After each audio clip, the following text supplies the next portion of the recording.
Olá, espero que estejam todos bem.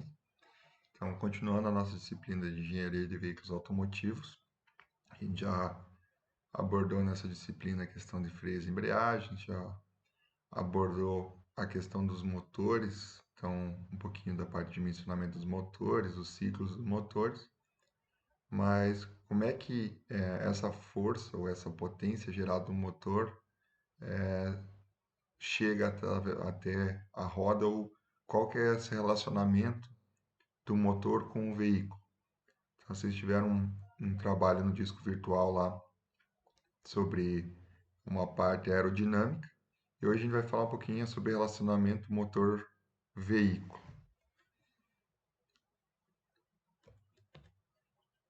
Então, o objetivo é estudar as equações básicas que vão regir o movimento de um veículo, desprezando o efeito das curvas em sua trajetória. Por quê? Porque nas curvas a gente tem a força que tende a jogar o carro para fora da curva, e tem algumas outras características que iam dificultar um pouco a análise. E como a gente tem curva, por exemplo, para a direita, para a esquerda, curva com inclinação, sem inclinação, a gente acaba desprezando esse efeito das curvas e faz a análise do veículo como se estivesse andando em linha reta. O ideal seria que a gente tivesse inclinações nas estradas que compensassem esse efeito das curvas. Por exemplo, nos circuitos ovais, que são corridos várias etapas do automobilismo americano, por exemplo, a NASCAR ou a própria Fórmula Indy, a própria inclinação da curva compensa essa curva. Então, a gente chama quase que uma reta infinita. Tem curvas com uma determinada inclinação que compensam essas forças que a curva gera no carro. É como se você estivesse acelerando sempre o teu carro. Inclusive, os carros são compensados por isso. Você regula a suspensão de uma certa forma e a cambagem das rodas para que como eles estivessem sempre andando numa reta.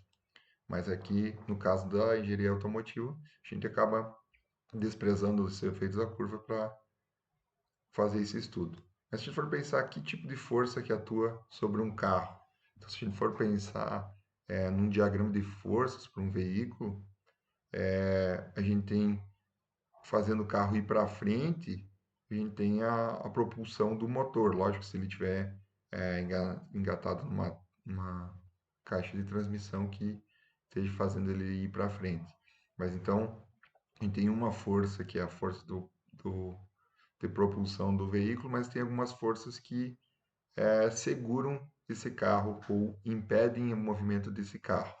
Então, se a gente for fazer um diagrama de força de um carro, a primeira força aqui que impede o movimento é a resistência do ar mesmo. Então, a gente tem o que a gente chama de força de arrasto. Então, é a resistência que o ar proporciona para o movimento do veículo. Então, vai depender diretamente da aerodinâmica desse veículo.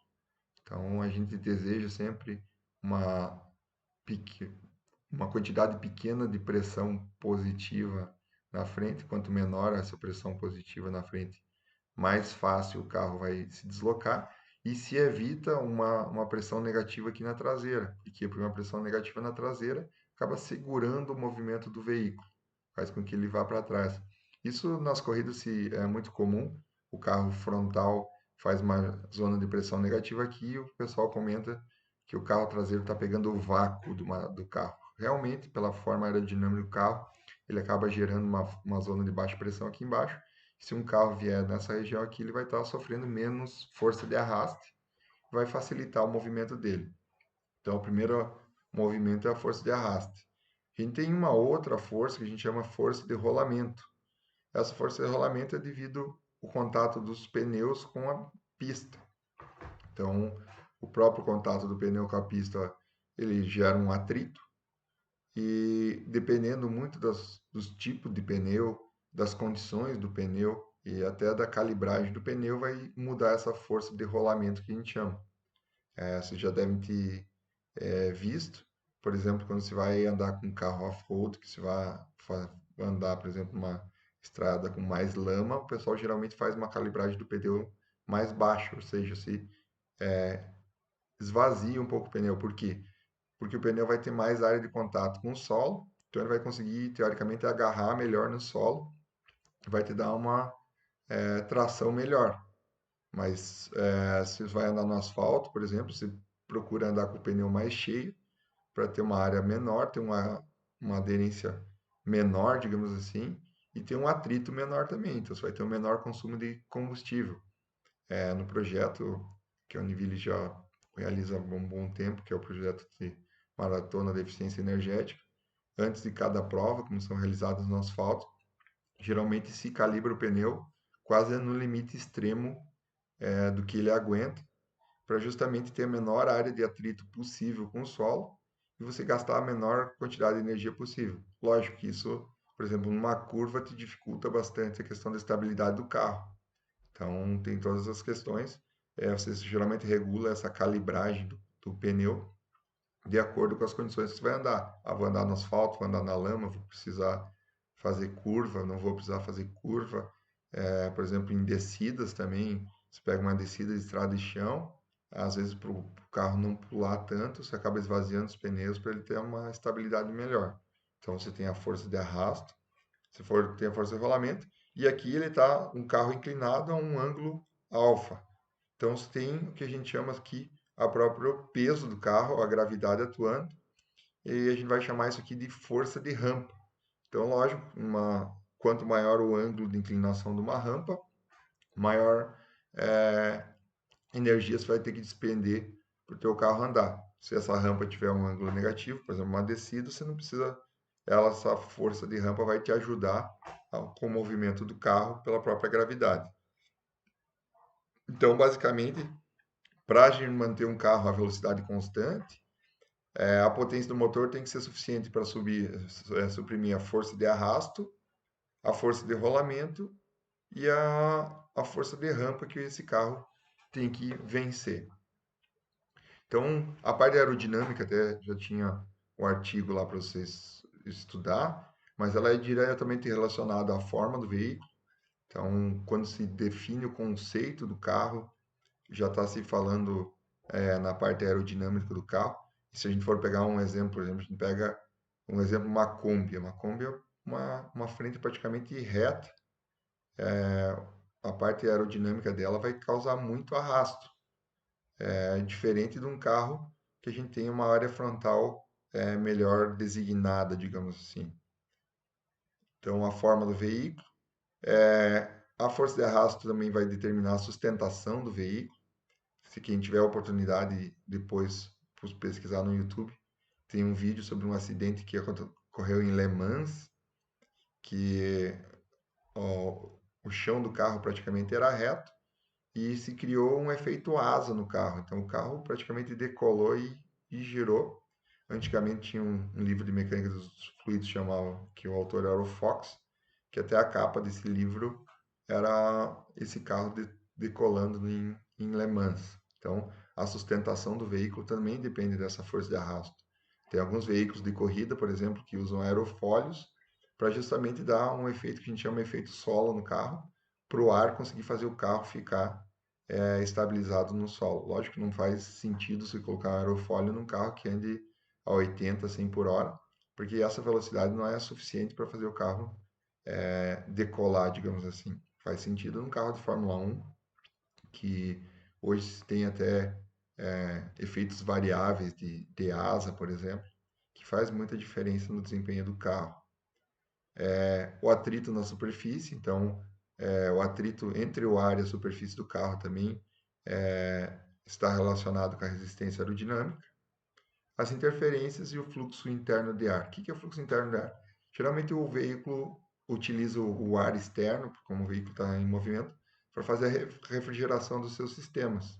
Então, para o próprio radiador conseguir resfriar a água, que vai depois resfriar o motor, se utiliza o vento externo para fazer o resfriamento dessa água no radiador, que nada mais é do que uma aleta de troca de calor. Então, você tem uma área grande de troca de calor e o ar que está vindo externo faz uma convecção forçada para essa troca de calor. Então, é importante esse fluxo de ar que vem de fora para você conseguir fazer o resfriamento do teu veículo também.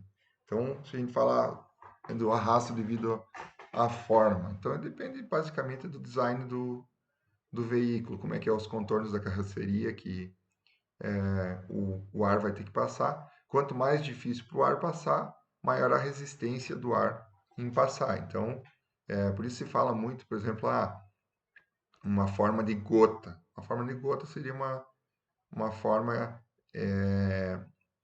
boa de uma aerodinâmica, porque se for pensar o líquido, ele é moldável, ele não é por exemplo, sólido que tem uma forma final e não se deforma a menos que se faça uma força muito grande. Então, por exemplo, quando a água da chuva cai, a forma que vem o pingo é a forma de menor resistência do ar. Por isso se fala bastante em forma de gota para fazer carros. Se for ver protótipos, por exemplo, de carros com o melhor aerodinâmica possível, sempre se procura ter essa questão de forma de gota, digamos assim. Para quê? Para diminuir a pressão na parte frontal e diminuir a depressão na parte traseira do veículo. A questão da sustentação, então depende do que? Da resultante da força de sustentação gerada pelo movimento do veículo, também da forma básica do veículo e dos fluxos de ar de grande velocidade e, consequentemente, baixa pressão. Então, de novo, a parte de sustentação ela é mais importante em velocidades mais altas. Em velocidades mais baixas não faz tanto sentido. E da perturbação ao escoamento. O que é perturbação ao escoamento? Vocês devem ter visto lá em mecânica dos fluidos a parte de escoamento turbulento. Então, quando você tem turbulências, você acaba tendo problemas na parte de sustentação do veículo. E o arrasto devido ao atrito na superfície.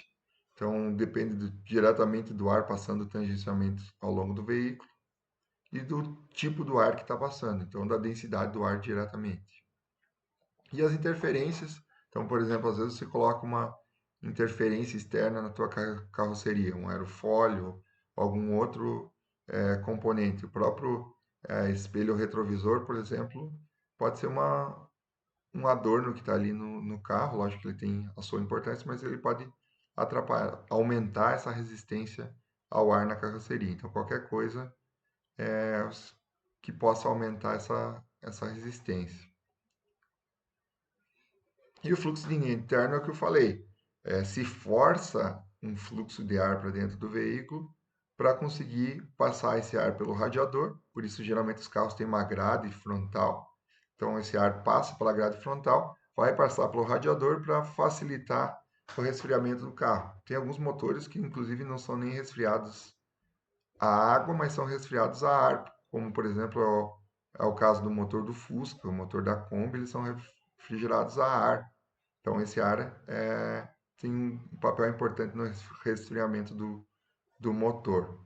Então, se a gente fosse calcular essa força de arrasto do veículo, que é uma das três componentes lá que a gente falou, que tem que ser vencidas pela potência do motor, a gente teria que ter um coeficiente de arrasto, que depende diretamente do design do carro, digamos assim. Esse coeficiente de arrasto geralmente é adimensional e é obtido através de ensaios em túneis de vento. Então, como os valores não são grandes, não se tem tanta certeza desse valor de coeficiente de arrasto. Multiplicado pela densidade do ar, ou seja, a massa específica do ar, a velocidade ao quadrado. Então, o que é importante também ver nessa forma? Que a velocidade influi diretamente na força de arrasto e ao quadrado. Então, por exemplo, se você está a 50 km por hora, a força de arrasto vai ser uma, se tiver 100 km por hora, vai ser 4 vezes maior. Então, uma velocidade maior, a força de arrasto vai ser bem maior. E também está relacionado à área frontal do veículo. Ou seja, se você projetar essa área frontal do veículo num plano, se você estivesse vendo o veículo de frente, digamos assim, e fizesse uma vista de desenho frontal do veículo, se calcularia essa área e essa área influi diretamente no cálculo da força de arrasto, isso tudo dividido por 2. Então, o que mais influencia é a velocidade. Alguns valores de referência aí da questão da projeção frontal do veículo. Então, para carro pequeno, de 1,3 a 2, para carro médio, de 2 a 3, e caminhões e ônibus de 5,5 a 7,5. Questão do coeficiente de arrasto, eu comentei até que o coeficiente de arrasto ele influencia bastante na força aerodinâmica, na força de arrasto do veículo, mas ele é empírico. Então, ele é empírico. Depois eu vou deixar até na página da disciplina lá um vídeo do YouTube de uma BMW fazendo teste no túnel de vento, que vocês podem ver junto com essa aula também. Então, como os valores são pequenos, não é tão fácil de se achar. O menor coeficiente de arrasto pela teoria que poderia se encontrar seria 0,15 num carro com um formato parecido de gota. Então, na teoria, o menor coeficiente de arrasto que pode se chegar é 0,15 num carro com formato de gota. Então, se pega lá os carros de 1920, lá, quando o Ford começou a fazer os carros, lógico que o coeficiente de arrasto era muito alto, não tinha assim, preocupação nenhuma com aerodinâmica.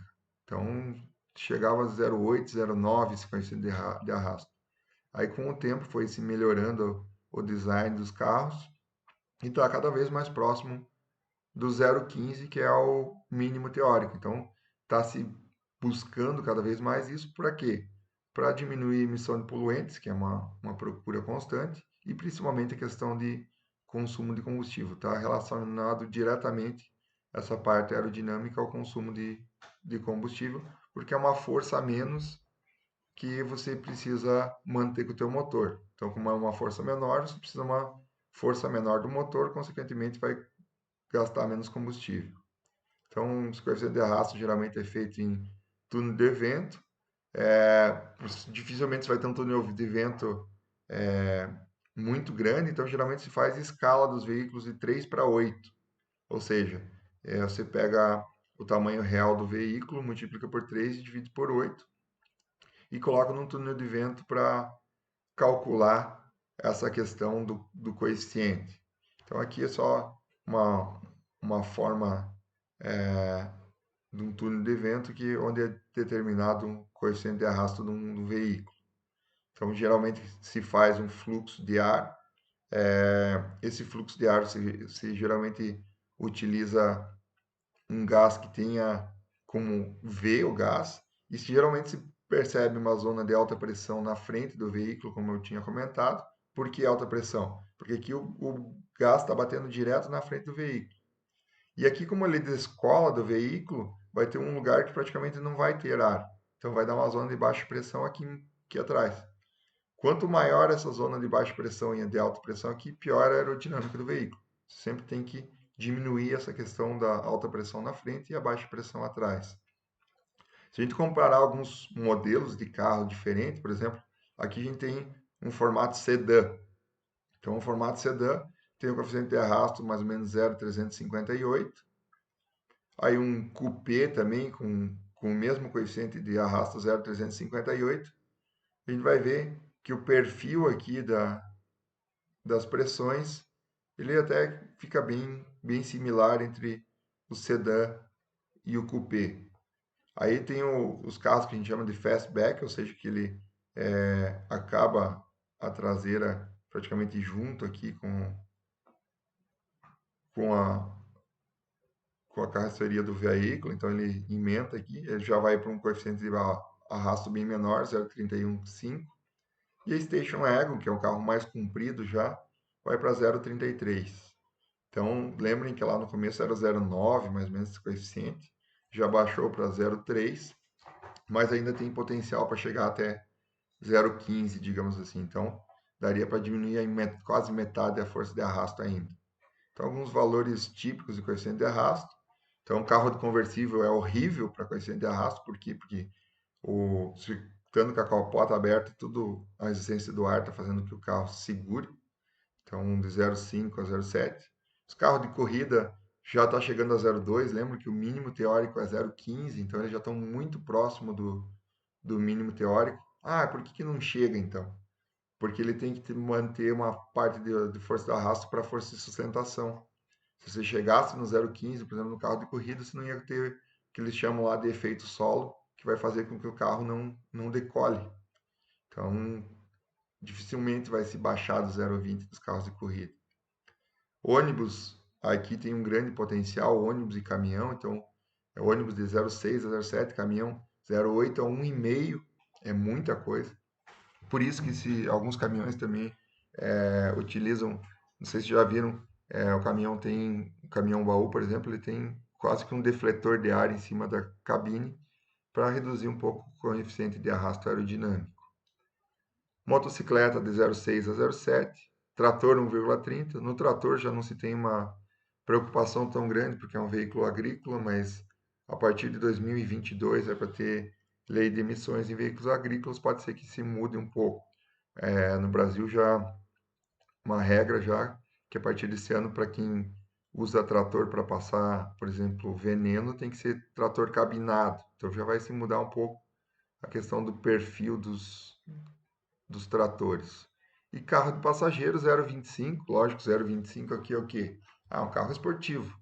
Carro esportivo com valores altíssimos e coeficiente de arrasto chega a 0,25 a 0,45. Então a gente falou da força de arrasto, a outra força é a força de resistência ao rolamento. Então o que que é a força de resistência ao rolamento? É a energia que o pneu requer porque ele sofre deformações e deflexões enquanto ele está rodando. Por que que ele sofre deformação e deflexão? Primeiro porque ele já é que a gente chama de pneumático na linguagem técnica, ele já é algo flexível justamente para absorver algumas deformações e deflexões. Se pegar, por exemplo, uma roda de uma carroça, ela não absorve quase nada de deflexão e deformação. Só que o conforto é muito pequeno. Conforto e dirigibilidade são bem menores. Então, é função do pneu absorver algumas deformações e deflexões. E isso faz com que ele consuma energia. Então, se pegar um autor, o Hall, ele fala que a resistência ao rolamento é definida como a energia consumida por unidade de distância percorrida, ou seja, por quilômetro, por metro, por um pneumático rodando sobre carga. Então vai consumir tanto de energia por quilômetro. Já um outro autor, que é Gantt, é a energia mecânica convertida em calor por um pneumático ao mover-se por unidade de distância em uma rodovia. Por quê? Porque geralmente essa energia consumida aí, ela se dissipa em forma de calor. Por isso que o pneu esquenta, por exemplo, não só pelo contato com a estrada, mas por essa energia dissipada. Então, à medida que o pneu deforma, parte da energia é armazenada elasticamente e a outra parte é dissipada em calor. Então, 90 a 95% da energia dissipada é na parte de calor, por isso que ele esquenta. Daí os 5 ou 10% que acontece são por causa de perda aerodinâmica ou escorregamento na área de contato. Então, vai depender do quê? Primeiro, do piso que está andando. A gente já até falou que a calibragem do pneu depende do piso, a resistência do rolamento também vai depender do piso que está rodando. No asfalto é uma, na terra é outra, na lama é outra. Por isso também existem diferentes tipos de pneu. Então, depende do piso, da velocidade do veículo, do tipo e do estado do pneu. Isso se vê muito quem assiste corridas de automobilismo, por exemplo, a diferença de rendimento de um carro de Fórmula 1, por exemplo, com pneus novos e pneus gastos. Chega a dar 1, 2, 3 segundos numa volta. É muita coisa. Então, aí sim percebe a quantidade de energia despendida pelo pneu nessa questão da força de rolamento. Então, essa questão de desgaste do pneu está diretamente relacionada à força de rolamento e da pressão de enchimento do pneu. As principais fontes de trabalho nos pneus em relação à esterese são a flexão do pneu quando ele passa pelo solo, então o pneu pode penetrar no solo, por exemplo, quando você está numa estrada de barro, pode comprimir o solo, ou o próprio solo pode fazer esse efeito quando você está no asfalto. E você tem uma perda aerodinâmica como? O próprio efeito, lembre que a roda de um carro geralmente ela tem furações ou ou tem em forma de hélice, ela faz como se fosse um efeito de ventilador. Isso faz uma perda da eficiência. Teve um aluno, há 2 anos atrás, do quinto ano de engenharia, que fez um estudo aerodinâmico em cima do carro de eficiência energética, e ele concluiu lá que ia ganhar de 3 a 4% em força em questão de aerodinâmica no carro de eficiência energética se a gente colocasse calota nas rodas, uma calota de plástico que não agregasse muito peso, porque ia acabar com esse efeito ventilador. E realmente surtiu o efeito. Então, você acaba dissipando energia quase como se fosse um ventilador, e por isso que você tende a fechar a roda. Se for ver uma roda de Fórmula 1, praticamente ela é fechada. Já tem só lugar para os parafusos ali só. Então, como é que se calcula essa força de rolamento? Se a gente for pegar, se a gente fosse separar ela por onde ela corre, a gente tem que lembrar que a gente tem roda traseira e roda dianteira. Então, você teria que separar em força de... A força de rolamento seria a força de rolamento nas rodas dianteiras mais a força de rolamento nas rodas traseiras. Essa força de rolamento nas dianteiras poderia ser um coeficiente, que é o F, que a gente chama de resistência ao rolamento, vezes o peso que está sobre as rodas dianteiras, mais um coeficiente das rodas traseiras, vezes o peso das rodas traseiras, vezes a inclinação da estrada. Mas como num carro de passeio, que é o que a gente mais usa, geralmente os pneus nas 4 rodas são iguais, a calibragem é a mesma, então esse coeficiente praticamente é o mesmo. Então, se for o mesmo coeficiente, a gente poderia jogar ele para fora, simplesmente somar o peso da roda dianteira e traseira ou o peso total do veículo. Então, em veículos de passeio, geralmente a gente usa só um coeficiente, porque os pneus são os mesmos, vezes o peso total do carro, que é G, vezes o cosseno da rampa. Lembre que é peso, não massa. Então, o carro tem massa de 1.000 quilos, vai ter um peso de 9.800 newtons. E esse coeficiente de resistência ao rolamento, a gente vai poder obter através de gráficos de fabricantes ou através de dados até de fabricantes de pneu, e ele depende da velocidade e do tipo de pneu. Então, se pegar um pneu radial, diagonal ou diagonal com cintura, ele vai dar diferença. Também vou deixar um vídeo lá na página de disciplinas para vocês verem a questão da diferença dos pneus ali. Também em velocidades pequenas, praticamente se não tem muito esse efeito, então ele está mais importante para velocidades mais altas, então em velocidades baixas ele não está muito importante, a menos que esteja com o pneu muito vazio. Então, quando você está com o pneu muito vazio e com, às vezes, carga muito grande, você acaba tendo uma força de resistência ao rolamento grande. Mas se você tiver com o pneu bem calibrado, em velocidades pequenas, geralmente é pequeno esse efeito. Então, aqui tem um coeficiente de resistência ao rolamento aqui, e em relação à pressão em PSI do pneu. Então, lógico, num concreto, esse coeficiente de resistência ao rolamento vai ser muito baixo, ainda mais se você estiver com o pneu mais cheio, vejo que ele está chegando próximo a zero aqui. Só que numa areia já é diferente. Numa areia, quanto mais tiver cheio o pneu, maior vai ser o coeficiente de resistência ao rolamento. Então, por exemplo, você vai andar na areia, o ideal é que você tenha uma pressão do pneu mais baixa. Então, isso muda. Solo com dureza média tem mais ou menos o comportamento do concreto, mas na areia já é diferente. Já tinha comentado que a pressão de enchimento do pneu tem vários efeitos, não só a questão da força a resistência ao rolamento, mas a própria estabilidade do veículo. Então, às vezes precisa que o veículo tenha mais estabilidade ou não, você acaba enchendo mais ou esvaziando o, o pneu. Você pode calcular também aquela questão do coeficiente de resistência ao rolamento, então é uma constante que é 0,012 mais 0,0003 vezes a velocidade elevada a 1,1. Ou uma fórmula que pouquinho mais usada, que você usa um coeficiente básico, mais 3,24 vezes um coeficiente de efeito da velocidade aqui. Então, pode ser calculado por qualquer um desses dois jeitos, o cálculo do coeficiente de resistência ao rolamento. E ele pode ser, o Fs e o F0, que estão nessa segunda fórmula aqui, pode ser